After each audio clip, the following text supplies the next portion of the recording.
How's it going, people? It's Anton Jackson. I just finished watching the season finale of Season 3 of Better Call Saul.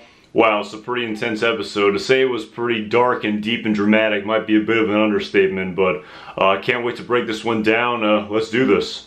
So right off the bat, the opening scene might have been the shortest opening scene of any episode this season, and it was a flashback, probably the furthest back flashback we've seen since we saw Jimmy in his dad's store working the till. And it was a pretty cool opening scene. We got to see the callback to the original first episode this season when Jimmy talks to Chuck about the times when Chuck would read him the children's story Mabel. It was pretty cool to see that opening scene. We also definitely got to see some pretty intense foreshadowing in this scene with Chuck reading Jimmy the story by lantern light. So definitely, we learn at the very end of this episode what the foreshadowing concluded, and it was a pretty deep and almost like sad scene at the end of this episode. It was almost difficult to watch. So in the very first scene after the opening, we kind of see the end of the last episode kind of, put together. We see Kim is in the hospital. She definitely survived the collision. Jimmy meets her there. The collision more or less wasn't too damaging to her physically. It looks like she has maybe a broken arm, and definitely her face was all torn up, but it looks like she's going to be able to overcome physically. She's going to be able to carry on physically, and that was kind of just revealed to the audience right off the bat in this episode. Definitely Kim's mental state and where she is mentally with her career has definitely been altered by this, much more than her body was physically by the accident. So this scene definitely set up the plot between Jimmy and Kim, which we'll see develop throughout the course of this episode. So in the next scene, this opening act, we pick up at the conference room and we see Howard and Chuck and looks like the other partner members of the law firm conversing about where the firm moves forward. Howard is basically telling Chuck that he's not going to shut the firm down. That's more or less what they're going to have to do if he wants to pay Chuck the amount of money that's due to him. He could liquidate the firm and fire everyone and pay Chuck the money that's owed to him. But Howard is gonna pay it out of his own pocket. He doesn't want to put everyone out of business. He doesn't want to close the firm down, which he definitely has, I would say, some sentimental attachment to because he built it with his father. From my own personal perspective, it really seems as though Chuck has really changed. I mean, or maybe he never changed. I don't know. Maybe he really was this kind of ego-driven person that Howard kind of said he was. It's real kind of a flipping of the script, because in the very first season of Better Call Saul, we kind of see Chuck as this kind of more stoic and more person that has more moral convictions, and Howard is kind of presented as more of this kind of more or less kind of sleazy businessman. But at the end of the day, at the end of the season, we kind of see that Howard was the one who had to kind of take the fall for the firm. He was the one that was going to suffer monetarily based on Chuck's own personal ego. More or less. He wasn't going to put all these people out of business, and if Chuck wants to get paid, he's going to get paid. And at the end of the day, I don't think Chuck really wanted the money. He really didn't think that Howard would go through all these all this rigmarole to make sure he got his $18 million that was due to him based on the contractual obligation if Chuck decided to leave the firm. But it's Howard's kind of saying, Chuck, you really don't realize what you've turned into. You really let your personal vendettas get in the way of what's best for the law and what's best for the firm. Again, I don't know if Chuck was always this person or if he kind of morphed into this person based on the ordeal he had with Jimmy when he was kind of embarrassed in public and he, when Jimmy kind of took advantage of him for his own personal gain. So again, this is a really kind of morally ambiguous kind of piece of the plot, in my opinion. We really don't know, what is the chicken and what is the egg in the situation. But what's happening to Chuck is definitely, it's definitely looking pretty dire for him physically and mentally, most definitely, based on what we see in the rest of this episode. So yeah, continuing with Chuck's plot, after this ordeal with Howard, when he basically, more or less gets his the money that's due to him, it seems as though he's definitely at a crossroads. He definitely seems pretty lost. And when Jimmy comes over to kind of talk with him and kind of, see how he's doing, He really puts Jimmy down. It's kind of a tough scene to watch when he says at the end of the day, Jimmy never really meant that much to him. And I think that's such a dismissive thing to say to his really the only family he has left. And I think that's kind of the reason why Jimmy came over to Chuck's house, because I think after this ordeal with Kim, I think he realized that if God forbid anything happened to Kim, Chuck would be the only basically person he would have in this world. I mean, Jimmy doesn't really have that many close friends. He doesn't have any family. So really, Chuck and Kim are really all he has left in this world. So I think that's what really brought Jimmy over to Chuck's house. And for Chuck to be that dismissive of him and to really put him down, it was a tough scene to watch. I mean, I think you really want to see these two brothers kind of reconcile their differences. So Chuck's plot in this episode was probably the most difficult plot to watch. It was definitely the most sad and I think depressing plots in this episode. And we basically see that this kind of ruse he put on for Chuck and Howard in this episode and the previous episode about him being completely healed of his hypersensitivity to electricity by turning on all the power. We kind of learned that he's not really 100% there yet. After Jimmy leaves, when he's putting on this kind of half ruse towards him, he turns off all the circuit breakers in the house, but he realizes there's still some electricity coming from somewhere in the house that's not connected to the circuit. And he's really obsessed with this, and he really is doing whatever he can to find out where the circuit is coming from. And what I thought about in the scene was that in a couple episodes ago, when Jimmy did the ploy to put the battery on his chest, and he didn't notice. But now in the house, he's noticing this almost non-existent electrical field somewhere in the house, and it's causing him a great amount of distress.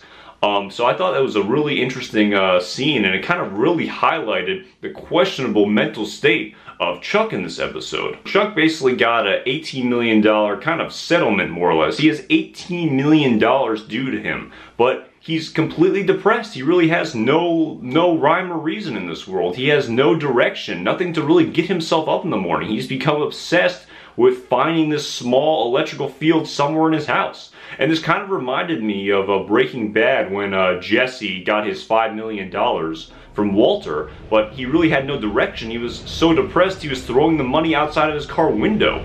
So it was kind of a tough scene to watch, and it kind of really highlights the old saying that money doesn't buy happiness. I know there's a lot of people out there in this world who would be ecstatic if they had $18 million coming to them. It would really kind of help their situation. You know, most people would kill for that much money. But really, I guess at the end of the day, it really didn't matter for Chuck. I mean, money was definitely not why he did this. I think he really loved the law, and the person he was really was broken down and was taken away from him when he was, you know, removed from HHM. So this is a tough scene. This scene really made you think. And so when we finally see the very last scene in this episode, kind of wrapping up Chuck's plot of him kicking over the lantern, you know, again with the foreshadowing in the intro scene, the lantern coming into effect at the very end, and him more or less purposely setting his house on fire. This scene really made me think. I mean, what is Chuck thinking? Is this a suicide attempt? What is this? Is this a cry for help? From what I can gather, it seems like it's going to be a suicide attempt, because he seems almost completely dejected. He almost doesn't even seem to have a reason for getting up in the morning. He seems like more or less a lost soul. Because, I mean, he has the phone's not connected. Who's going to come for him? I mean, I guess he could run in the house, but if this fire kind of just starts and engulfs the house more quickly than he can get out, he's going to die in this fire. So to me, it really highlighted the kind of life lesson that people really need direction in their life. Because, I mean, what is Chuck going to do with all this money? He seems not to be a functioning member of society. He can't go out in public because of this super hypersensitivity to electricity. All of his free time was more or less spent reading about the law or reading about things involving the law, and now that's really taken away from him. He really has no direction in his life. He's a lost soul. So, I mean, it's kind of a really sad scene to think about it. I mean, has Chuck decided to take his own life because he really has, you know, no more purpose for living? I mean, money is not buying him happiness. What is he going to do with all this money? I mean, I guess he really has no direction. So, again, I mean, at the end of the day, this episode really raised so many more mysteries than it concluded. So yeah, I'm really excited to see what happens in the next season of Better Call Saul. I mean, so many things are moving, so many plot developments are moving forward. There's so many moving parts. It'll be really interesting to see what happens with Chuck. I mean, is this the end of Chuck as we know him in Better Call Saul?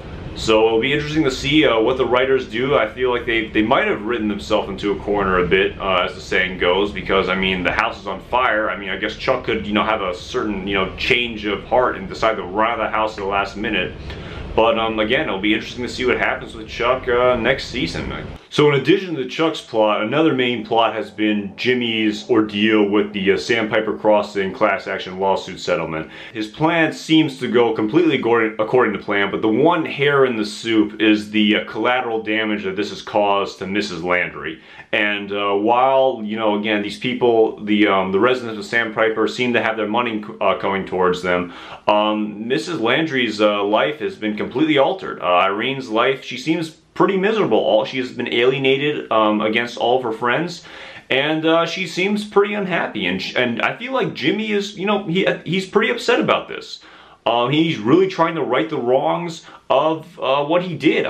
I think Jimmy knows he used Irene, and I really don't think he realized how much emotional damage this would cause her. And he's really trying to right this wrong. He's trying to get the people he used to kind of go against Irene, and tries to get them to forget about the ordeal and tries to get them to like Irene again. But alas, it's just not working for him. He seems to have really kind of alienated her. No matter what he does, he can't right the wrong of the situation. But at the end of the episode, Jimmy kind of realizes what he has to do to kind of right this wrong, and we kind of see a cool scene between him and Erin, who we haven't seen this season. She hasn't been around since season 2. When Jimmy left Davison, Maine. But it was kind of cool. He kind of used her and kind of colluded with her to kind of, spill his guts on purpose so he can kind of, right the wrongs that he enacted against Irene.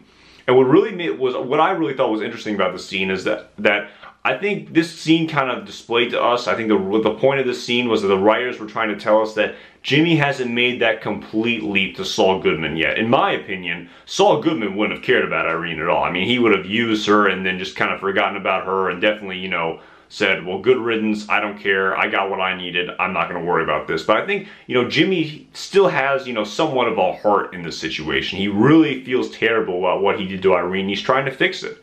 So yeah, I think that was kind of the point of the scene. And additionally, it kind of wraps up the kind of whole elder law kind of chapter of Jimmy's law career.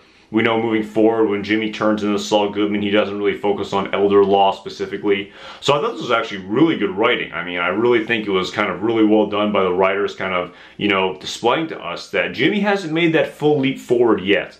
So yeah, I thought this was a really cool scene. We definitely saw, Jimmy still having compassion towards Irene and definitely still wanting to ameliorate the situation. And, I don't think Saul Goodman would have cared much about that. What I remember from Saul Goodman in Breaking Bad was him telling Walt to send Hank on a trip to Belize. I don't think Jimmy is at that point in his life yet about, telling, his associates that other people need to be killed so their own interests are, for their own best interests. So again, it's going to be interesting to see the character development of Jimmy McGill into Saul Goodman in season 4 of Better Call Saul. So yeah, another kind of subplot in Jimmy's plot was the relationship he has with Kim. Definitely looks like Kim is going to take some time away from the law, especially as intensely as she was pursuing it. After this car accident, I definitely think this event kind of, made her kind of look at just life through a different perspective. And this kind of wraps up Jimmy's kind of partnership with Kim as well. Because as we know in Breaking Bad, Jimmy's kind of a solo practitioner and Kim is nowhere to be found. So this might be kind of the last episode where we see Kim and Jimmy working amicably together. So again, I think it's going to be pretty tough in the seasons moving forward, especially if we care a lot about these characters and knowing what happens to Jimmy. It's going to be pretty sad to see the relationship with Kim have to end, because as we remember from Breaking Bad, Kim isn't mentioned once. At the times that Jimmy even mentions his relationships to Walter when he turns into Saul Goodman. He kind of talks about his past relationships very dismissively, talking about his, third and second wife, screwing his stepdad. So the final big plot in this episode was the plot involving Nacho and Hector. And as we see in this episode, when Nacho brings Hector to his father's shop, his father doesn't go along with the plan. He basically kind of rescinds what his word, I guess, he gave Nacho, and he tells Hector to leave his store when they're going over the business negotiations. And the look on Hector's face was definitely really telling. That was very insulting what Nacho's father said to him. And I don't think he really meant any insult by it, but it definitely was very insulting to Hector when he heard that. So after this scene, I think Nacho really decides that he's gonna have to take matters into his own hands. He's gonna have to, it looks like he's following Hector to kill him. And he's not able to enact that plan because he's kind of caught up in another plan involving Gus and Juan Bolsa. It was pretty cool to see them both a little bit at the end of the episode. And basically it's revealed to us that Don Eladio is sending Juan Bolsa to tell Hector directly that they're only going to have one means of distribution across the border. And of course this is extremely upsetting to Hector because his ego is kind of getting in the way and he doesn't want to have to work with the chicken man who he doesn't see too fondly. And during this whole ordeal, this kind of interaction really throws a monkey wrench into Nacho's original plan. When Hector has the heart attack, it seems, during the whole negotiations, Gus calling 911 kind of screws up Nacho's plan. I think if Hector had this heart attack when maybe he was just on his own with Hector and maybe some other henchmen, I don't think they would have, their instinct would have been to call 911 because obviously they're drug dealers and criminals. But for whatever reason, Gus decides to save Hector. He obviously wants to see him die. But again, it's not in his best interest, it seems, still, for Hector Salamanca to die at this point. So they risk a lot by calling 911 and saving Hector. And during the scene, it was pretty intense when we see Hector drop pills on the ground. The pills go flying everywhere. And as we remember from Mike, in a couple episodes previously, he basically tells Hector he tells Nacho that if something goes down, he has to switch those pills back. So initially when I saw Nacho picking up all those pills on the ground, and then when he hands the pills to the EMT, in the back of my mind I thought maybe Nacho switched those pills back. I don't know. We don't know. It wasn't shown to us directly in the scene. It's up for the audience to infer whether or not he was able to make the switch. Was Nacho maybe carrying the other container of pills on him at the time just in case something happened to Hector? I don't know. We'll have to see. And also in this scene, when we see Nacho give the pills to the EMT, the look on Gus's face was pretty telling. Gus is a very smart man. He's very wise to things going on. I think he definitely was aware that something wasn't right. Gus definitely has this kind of, I feel like sixth sense almost about knowing when something is going down. It kind of reminded me of in season 4 of Breaking Bad when Jesse tells Gus that the child was poisoned, and when he's walking back to the car, he kind of has this look on his face that something just isn't right. He kind of walks away from the car that Walt planted the bomb underneath. So definitely I think it'll be interesting to see what happens.